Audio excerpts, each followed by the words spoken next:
is our ultimate shape of creative power, the approximate human equivalent of the creative powers of nature, even data. It's dynamic and active rather than passive power, with many functions.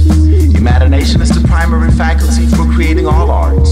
On the broader scale, it's also the faculty that helps humans to constitute reality, for we not only perceive the world around us, but also in part create it. Uniting both reason and feeling, imagination is extolled as the ultimate synthesizing faculty, enabling humans to reconcile differences and opposites in the world of appearance. The reconciliation of opposites is the central ideal for the Romantics.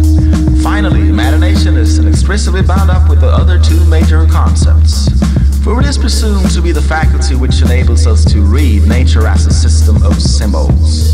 Post-Romanticism, reincarnation of the frozen, lighting up the sky, shattering controlled sight. Post-Romanticism, reincarnation of the frozen, lighting up the sky, shattering controlled sight. Post-Romanticism, reincarnation of the frozen, lighting up the sky, shattering controlled sight. Post-Romanticism, reincarnation of the frozen, lighting up the sky, shattering controlled sight. The Romantics were ambivalent toward the real social world around them. They were often politically and socially involved, but at the same time they began to distance themselves from the public.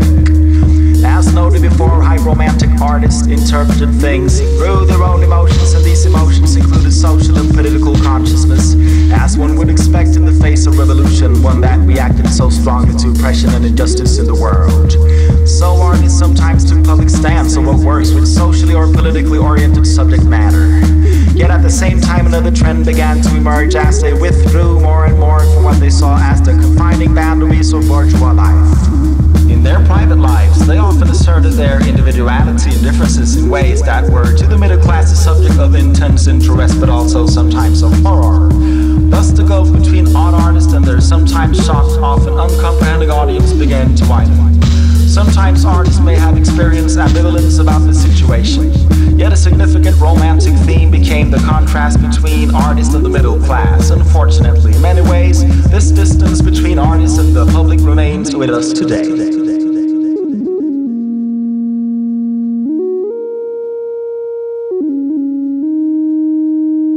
Post-Romanticism, reincarnation of the frozen, lighting up the sky, shattering controlled sight. Post-Romanticism, reincarnation of the frozen, lighting up the sky, shattering controlled sight. Post-Romanticism, reincarnation of the frozen, lighting up the sky, shattering controlled sight. Post-Romanticism, reincarnation of the frozen, lighting up the sky, shattering controlled sights.